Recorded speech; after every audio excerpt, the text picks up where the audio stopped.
જય શ્રી કૃષ્ણ મિત્રો, આજે આપણે બનાવીશું વેજીટેબલ પૌવા બટેટા. તો એના માટે આપણે અહીંયા વેજીટેબલ છે તે લઈ લીધા છે. ગાજર, બટેટા, બીન્સ અને વટાણા તેને સારા એવા બોઇલ કરી લેવાના છે.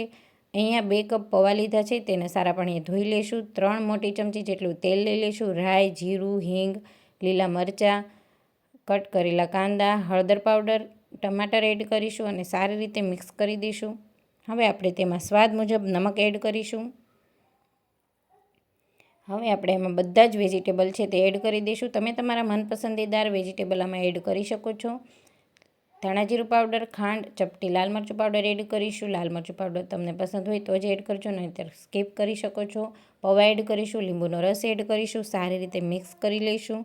હવે આપણે ઉપરથી વરિયાળી એડ કરી દઈશું અને ઝીણા કટ કરેલા લીલા ધાણા એડ કરી દઈશું. તો અહીંયા રેડી છે ચટપટા અને એકદમ ટેસ્ટી તેવા વેજીટેબલ પૌવા બટેટા. વિડીયો પસંદ આવ્યો હોય તો લાઈક કરજો.